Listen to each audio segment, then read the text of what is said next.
Bonsoir amis téléspectateurs de la Zone 7 TV. Encore une fois, ravi de vous retrouver dans votre émission préférée.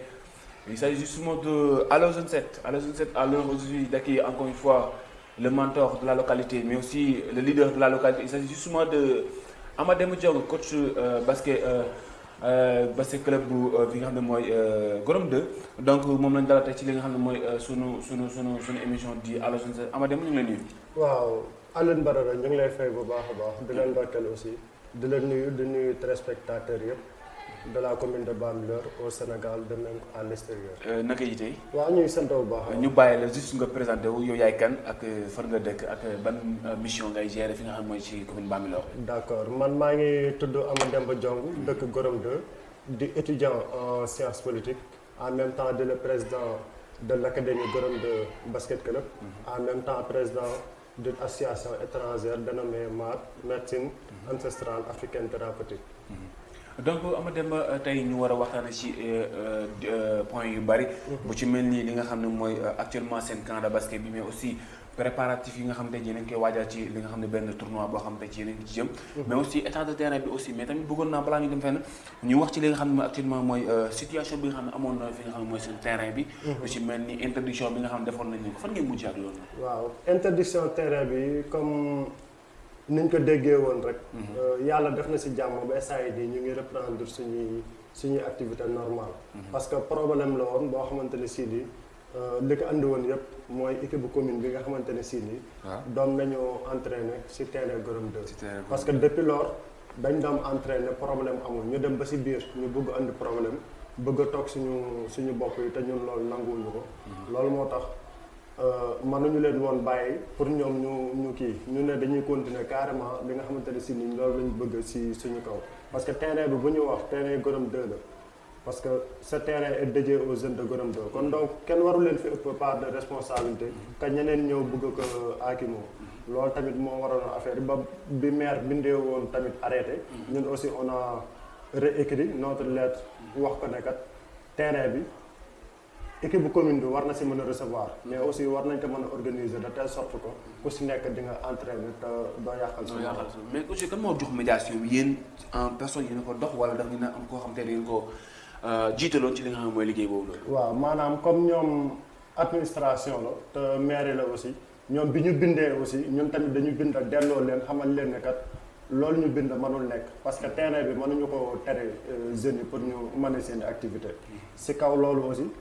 ñu defaat de manière administrative def si ay démarches aussi waxtaan si suñu biir xool nan lañ ci war a waxtaanal lan lañ war a def ba retrouver waat suñu terrain. donc maintenant situation bi apaisée na normal na. waaw instant yi moom nice na quoi. yéen a ngi defaat seen activité comme ni ko normale. ba tax na def ngeen li nga mooy seen camp de basket bi actuellement. waaw camp de basket bi aussi comme ni nga ko waxee rek déjà ubbi nañ ko le 14 août bii passé. mais vu la situation de la pandémie moo tax nanguwul ñoo na def de grands événements. dañ ko def de manière simple rek. ubbi ko ubbi bu yem woo xale yi woo quelques de leurs parents ñu ñëw assister ñu def l'ouverture du camp de basket. est-ce que aussi mën nga ñu dikkal tuuti ci li nga xam mooy camp de basket bi. situation bi comment ça se passe inscription comment ça se passe actuellement ñaata élèves nga yor yoo xam te jàng leen jàng li nga xam mooy basket. si comme camp bi parce que tu es témoin parce que suñu journée bi yéen a ko doon couvrir. effectivement muy première. édition bi di deuxième bi de même que troisième bi ñu war a jëm ni incha allah. waaw parce que camp bi buñ ko ubbee xam nga xale yi aussi dañuy ñëw inscrire pour le moment on a 35 inscrits pour le moment ñoo xamante ne si ni ñoom pour le moment inscrire nañ inscription yi nag niñ ko defee mooy cette année ci képp koo xamante ne si ni bëgg nga si bokk da ngay inscrire 5000 francs mooy doon inscription bi waaw 5000 francs plus maillot 5000 francs le tout day doon 10 000 francs mooy doon inscription globale bi maillot plus inscription léegi chaque mois on demande aux enfants 1500 francs mooy doon le mois quoi. chaque fin du mois waaw. équivaut des tontines samedi 250 francs. 250 par samedi. par samedi. ok plus 100 francs par mercredi. 100 francs par mercredi. par mercredi. ok parce que day am ñoo xamante ne sii nii ñoom tontine bi moo leen di gënal samedi 250 mercredi 100 francs am na ñoo xamante ne aussi ils préfèrent payer le mois 1500 francs. ok donc day am ñoo xam ne su nekkee da nga bëgg nga da ngay fay par samedi. par samedi waaye. donc 4 samedi mu doon 1500. mu doon dëkk la 1500 le mois quoi. le mois mu dikkee ok je vois. je comprends donc noonu la inscription yi. noonu la inscription yi tëdd. léegi tey ku bëgg comme ça actuellement puisque am nga 35 inscrits. par exemple man mi nga xam ne ma bëgg a inscrire sama benn boy. ku ci mel ni Amina. genre tey bu bëggee ñëw inscrire si yan démarche lay jaar. waaw comme démarche yi muy jaar déjà avant que sax xale bi di ñëw di inscrire. dañ koy jox benn fiche boo xamante ne si nii modalité d'inscription yëpp a ngi si mais aussi. fiche boo xamante ne aussi daf koy permettre mu am autorisation parentale. boo xamante ne si nii turu yaayam dina si nekk turu papam leur numéro de téléphone. moom turam adresse profession ak situation familiale parce que aussi. foog ñu xam xale yi tamit si yenn situation la ñuy nekkee parce que am ñoo xamante ne aussi ay cas social la ñu doon dañ leen di jël prise en charge effectivement te loolu lépp fii si day permettre ñu xam xale bu si nekk selon sa niveau étude ses capacités sa situation familiale yëpp dañ ko siy xam. vu aussi bi nga créé li nga xam mooy école basket bi ba tey. est-ce que yaa ngi ci gis benn satisfaction envers li nga xam mooy élèves booy yi nga xam yaa ngi leen encadré. si ñu ngi ciy gis benn satisfaction parce que xale yi vraiment ay jàmbaar lañu. comme ñun dañu allier les deux mooy étude et sport. xam nga un esprit c'est dans un corps c'est kon donc loolu dafa tax xale yi ñoom dañu gën a intelligent si basket bi de même que seen étude. te am nañ si satisfaction bu baax parce que instant yii nii am nañu éléments yoo xamante ne si nii pare nañ pour faire la compétition. te aussi ñu gis aussi man damay jël exemple ci sa camp basket bi sa élèves yi. Boris Angelino. doon def baccalauréat ren. si. Il y a aussi Fatou Bintou Souma. nekk deuxième du centre. Boris Angelino aussi génn d'office. ak yeneen boo yoo xam donc c'est-à-dire que donc vous collaborez entre les études. et le sport donc études après sport donc vous n'avez pas privilégié le sport. mais vous avez plutôt privilégié li nga xam ne mooy études yi. avant sport bi. si. donc ça montre que ça passe. ça passe oui comme ni nga ko waxee rek parce que notre slogan c'est les études et le sport comme moyen de réussite. maanaam dañu boole étude et sport. képp koo xamante ne si ni nangoo jàng. doo bokk si académie ou bien da ngay am un métier boole ka basket bi comme ça moo permettre la nga am deux métiers. que ce soit dans les sports ou bien les études. am nañ chance ren cette année-ci on a eu 100% de réussite. 100% baccalauréat parce que suñu ndongo yi on avait 7 yoo xamante ne si nii ñoo doon def examen. am na ku si mel ni Khadijatou Ndiaye. moom il faisait S2. et la mention A bien. ku si mel ni Fatou Bintou Souma bi nga wax léegi deuxième du centre. moom tamit assez bien la am de même que Jabel Ndiaye S2. Boris Angelino aussi. Lamine Diagne Mame Binta Salimata Niane et Matar Diop. li si yéeme nag mooy 6 personnes yi si localité bi lañ ne mais am na élèves yoo xamante ne si dañuy jóge ba Kayar ay Jandeer Kër ak Bindoy di ñëw di entraîner. am na si koo xamante ne Kayar la dëkk moom aussi il a eu son baccalauréat. macha allah donc ça montre donc que ni. yow jëloo booy rek. dañ ca leen ñuy entraîné kese di def sport kese.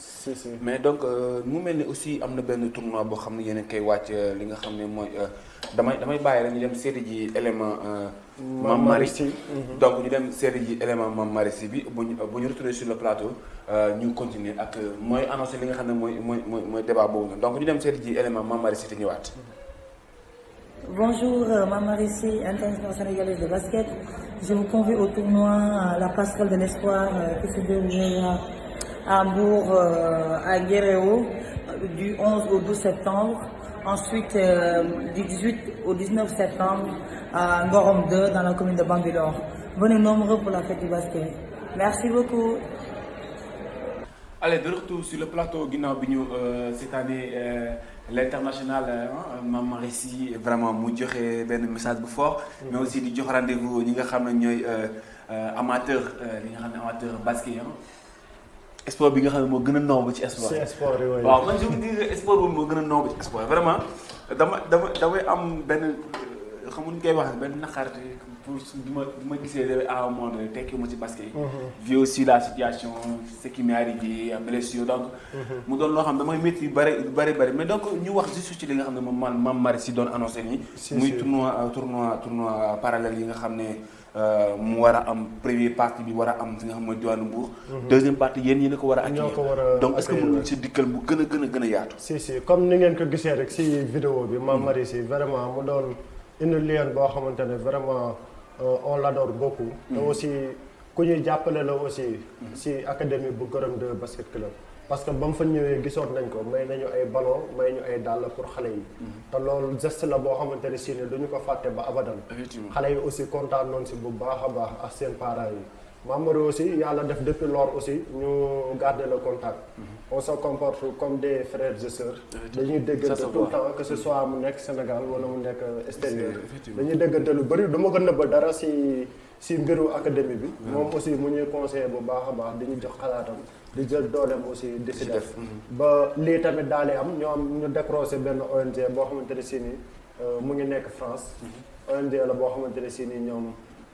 dañuy yëngu ci affaire basket. di jàppale les équipes yi nga xamante ne si nii wala centre de formation yi nga xamante ne si nii amuñu ay moyens. surtout ñoom seen cible yëpp Afrique la. parce que xam nañ ne y a des jeunes yoo xamante ne si nii ñu ngi dund foo xamante ne c'est des milieux défavorisés yoo xamante ne si nii. li ñu waroon a am dëgg. ci matériel.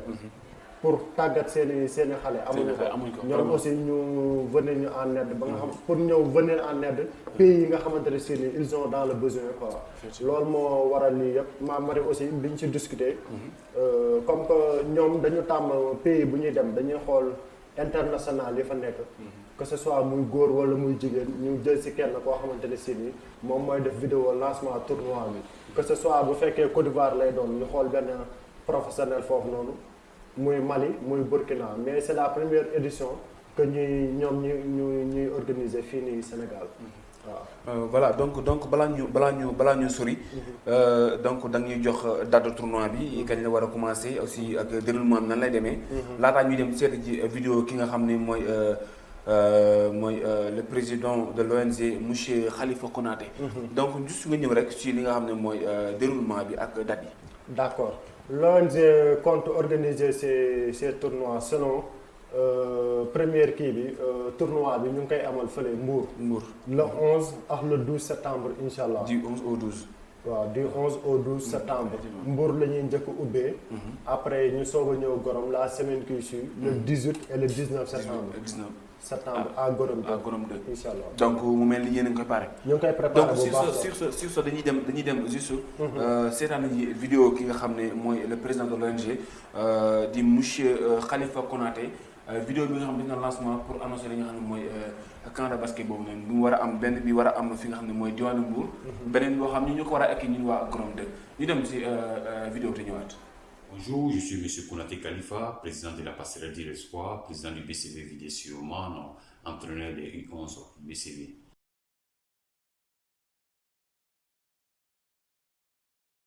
La passerelle de l'Espoir est une ONG qui aide les enfants démunis en Afrique, qui organise des tournois internationaux dans l'éducation, la culture, parrainage des enfants aussi.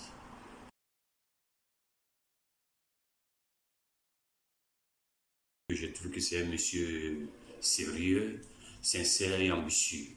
Raison pour laquelle j'ai accepté d'être le partenaire de Takani.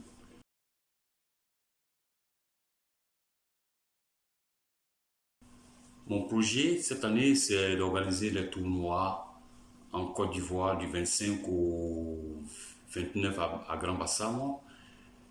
Et je suis partenaire aussi de Takani. Du tournoi 3x3 au Mali du 4 au 5 septembre à Bruni. Au Sénégal, on organise deux tournois. Mbour, c'est du 11 au 12 septembre et à Dakar du 18 au 19 septembre.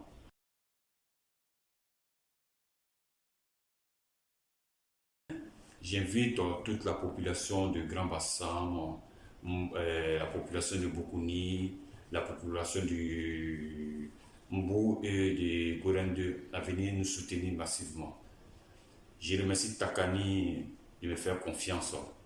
Je lui souhaite que du bonheur, beaucoup de réussite à tout ce qu'il fait pour les tournois 3x3 en Afrique.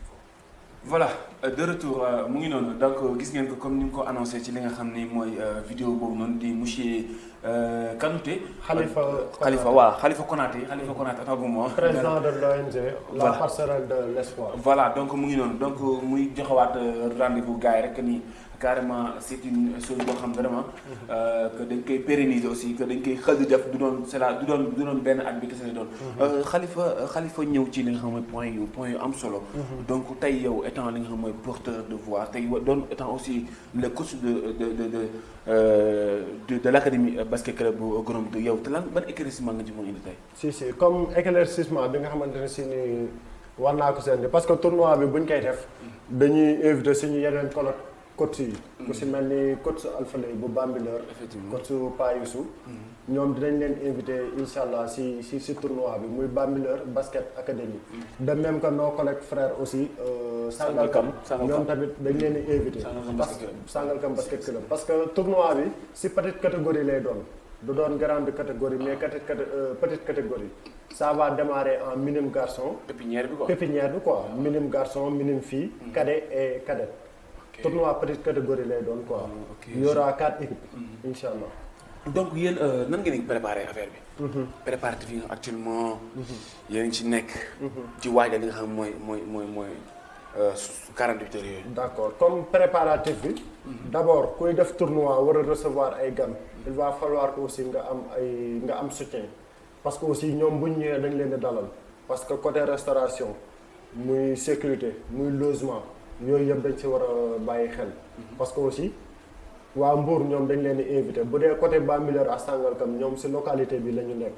mais waa Mbour ak ONG bi si boppam ñoom bu ñu fi ñëwee war nañ fi def 2 jours.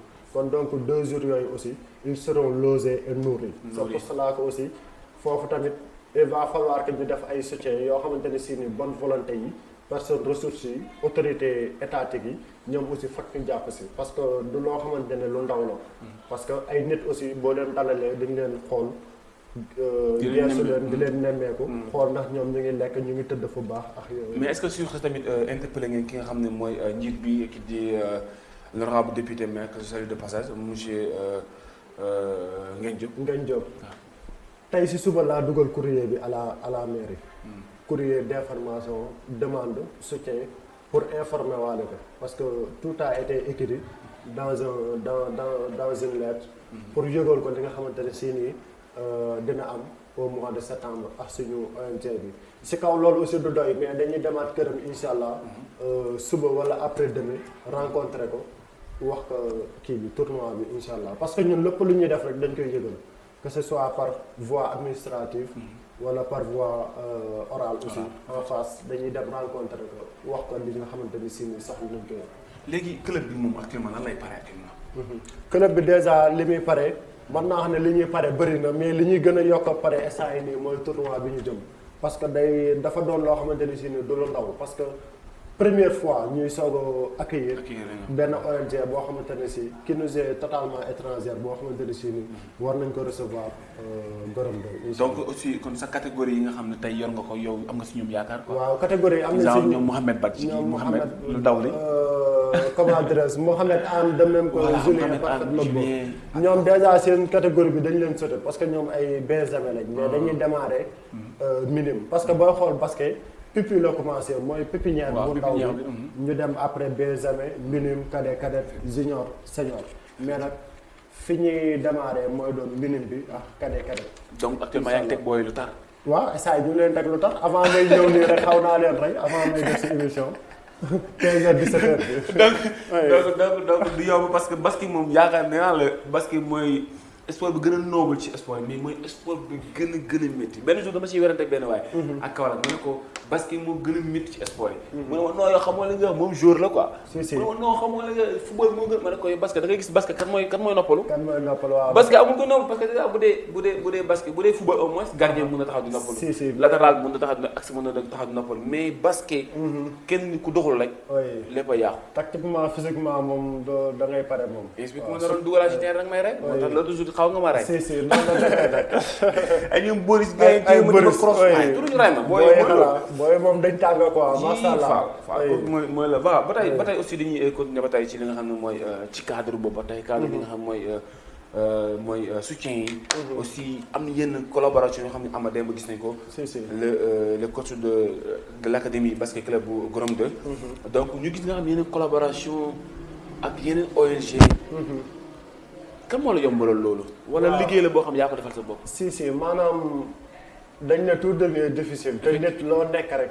bu yàggee incha allah suñu borom dala siy jàppale. parce que loo nekk rek bëgg nga buñ demee tuuti da ngay gis njariñ bi parce que au début c' était difficile n'était pas facile au début.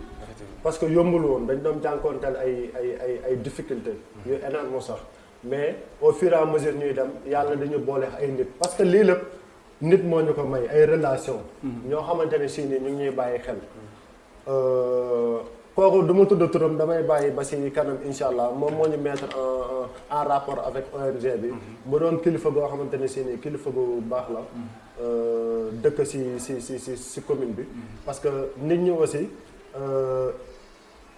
am na ñoo xamante ne si ni ñoom amuñu problème ak nit te ñoom seen lépp pour jàppale xale yi la kon donc loolu tamit da si am solo bu baax a baax di wax na daal ki ñu boole kii bi fi la dëkk si localité bi koo xamante ne si ni borom baax la bëggul gars yi tudd tur non non bëggul ñu tudd turam du politicien du dara il est apolitique waaw moom liggéeyam la tal ak yooyu noonu quoi talul dara mais aussi dafa gis lu baax rek daal ñu koy baaxee quoi mais est-ce que tamit yéen a ngi réflexionné li nga xam ne mooy terrain wala bokk da ngeen ni bàyyi noonu terrain bi gars yi bu ñu nga xam ne am problème terrain.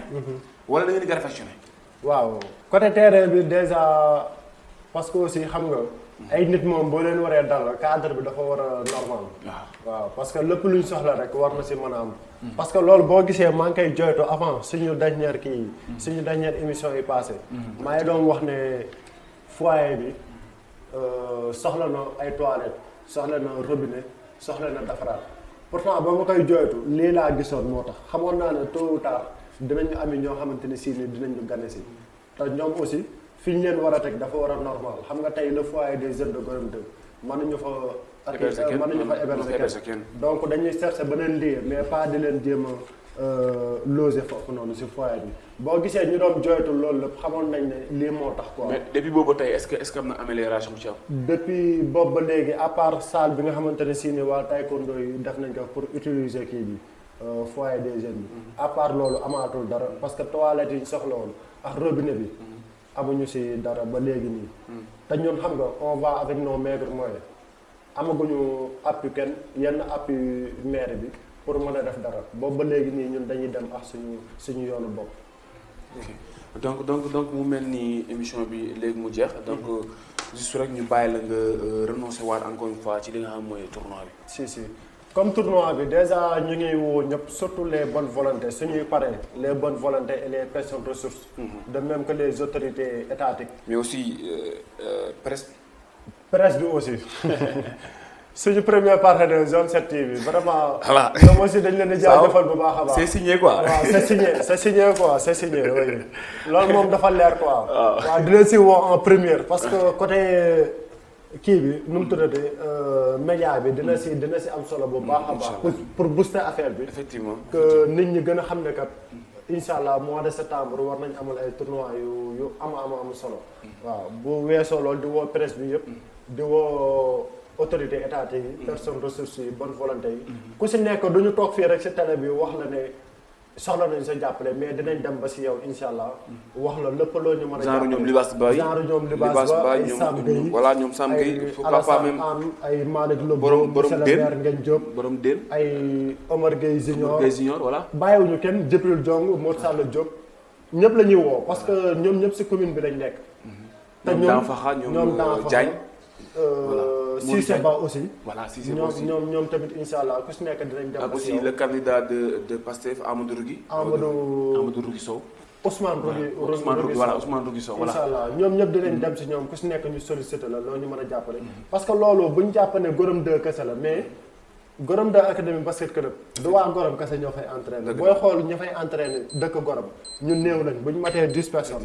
si la ñuy yem wala 15 personnes li si des yëpp dëkkul Gorom xaaj bi comico la ñuy jógee Bambilor Gorom 1 Jandeer Kayar Tor ba Nóor la foo yaakaar rek élément dafay jógee ñëw di entraîner si Gorom 2 loolu tamit ñu siy sant yàlla bu baax a baax a baax. donc loolu parce que instant yii nii terrain ba boo demee. boo compté la fa nekk nombre bi dina mat 160 et quelques.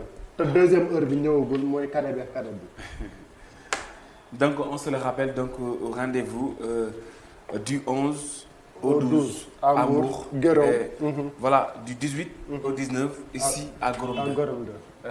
Ça sera organisé par benn ONG mais aussi en collaboration avec l'académie basket club bu Gorom 2.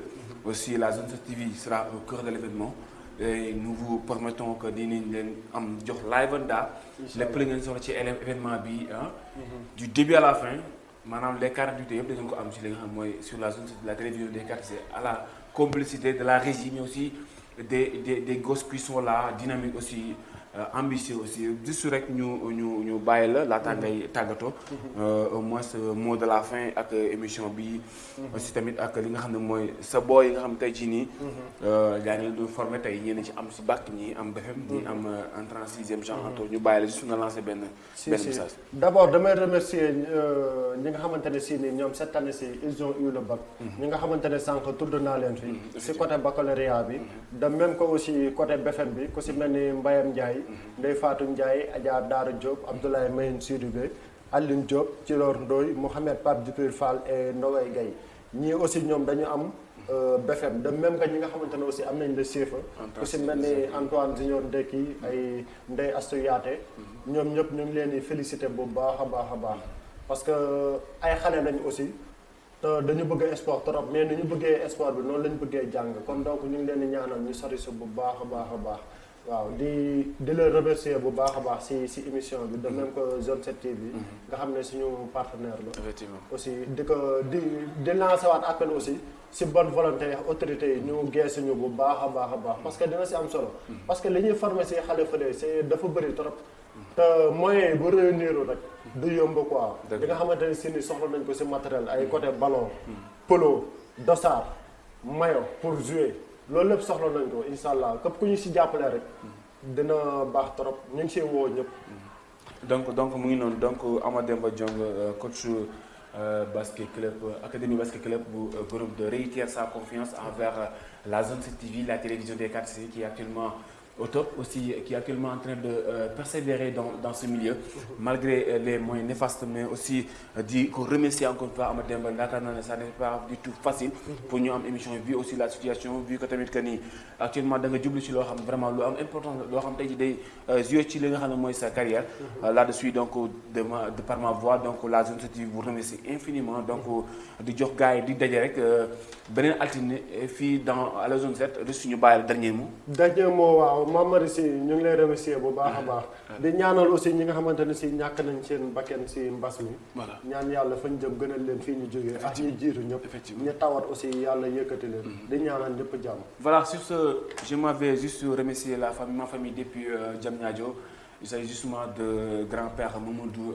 grand-père Djibril Dione aussi ma grand-mère Atta Mbodj aussi toute la famille à savoir Bathie Ignessa le pro aussi Nabou ma cousine qui vient juste de se marier heureux ménagement chéri donc aussi Nabou toute la famille Dione depuis Diamniadio mais aussi j'en vais aussi jusqu'à Gattinodé pour saluer la Mifa la grande Mifa qui est là-bas donc Gorom 3 aussi bàyyoon naa leen xel bu baax a baax donc di leen jox di daje altine incha allah dans Allo Zone 7 ABD contrôle jaa ngeen jëf